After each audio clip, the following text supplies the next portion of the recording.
উচ্চ বিষয়া এজন DSP আমি দেখা পালোঁ যে গীতাৰ্থ দেৱ শৰ্মা তেখেতে একদম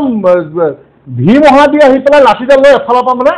পিটিবলৈ ধৰিছে মানুহবিলাকক আৰু পিটাৰ লগে লগে কি হ'ল তাত পৰিস্থিতি বেয়ালৈ গুচি গ'ল গতিকে গোটেই সম্পূৰ্ণ কালি জগৰীয়া যিটো তাত পৰিস্থিতি হ'ল ইয়াৰ বাবে জগৰীয়া আছে পুলিচ প্ৰশাসনৰ এইজন DSP এজন সিদ্ধাৰ্থ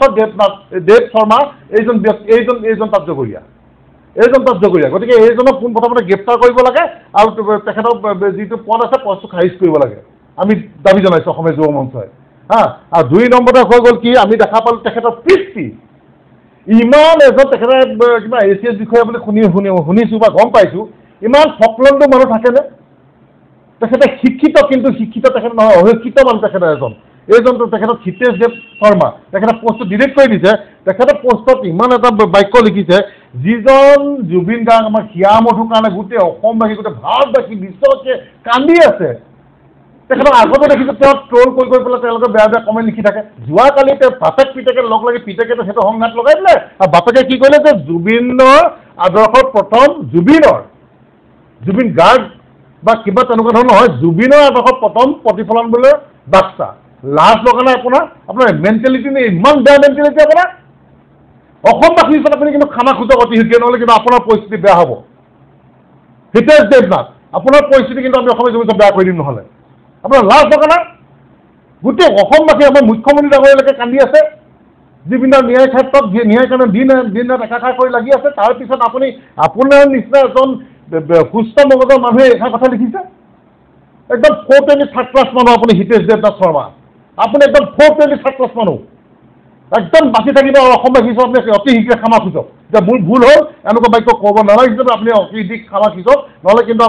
আমি কিন্তু পৰিস্থিতি কিন্তু বেলেগ ফালে গুচি যাব আপোনাৰ ক্ষেত্ৰত উচ্চ বিষয়া এজন DSP আমি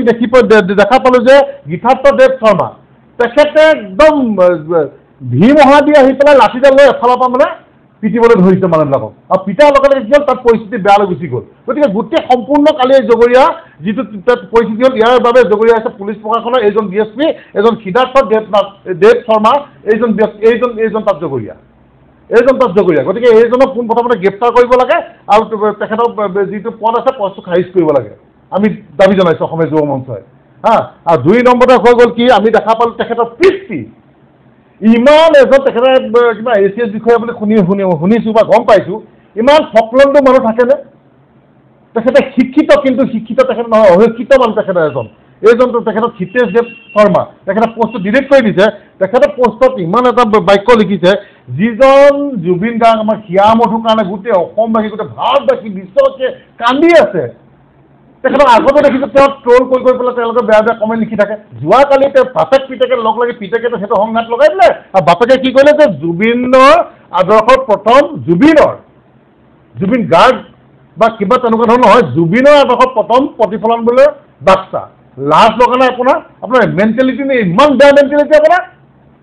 অসমবাসী হিচাপে আপুনি কিন্তু খানা খোজক অতি শীঘ্ৰে নহ'লে কিন্তু আপোনাৰ পৰিস্থিতি বেয়া হ'ব হিতেশ দেৱনাথ আপোনাৰ পৰিস্থিতি কিন্তু আমি অসমীয়া জনতা বেয়া কৰি দিম নহ'লে আপোনাৰ লাজ লগা নাই গোটেই অসমবাসী আমাৰ মুখ্যমন্ত্ৰী ডাঙৰীয়ালৈকে কান্দি আছে জুবিনৰ ন্যায় ক্ষেত্ৰত ন্যায় কাৰণে দিন ৰাত একাকাৰ কৰি লাগি আছে তাৰপিছত আপুনি আপোনাৰ নিচিনা এজন সুস্থ মগজৰ মানুহে এটা কথা লিখিছে একদম 420 থাৰ্ড ক্লাছ মানুহ আপুনি হিতেশ দেৱনাথ শৰ্মা আপুনি একদম 420 থাৰ্ড ক্লাছ মানুহ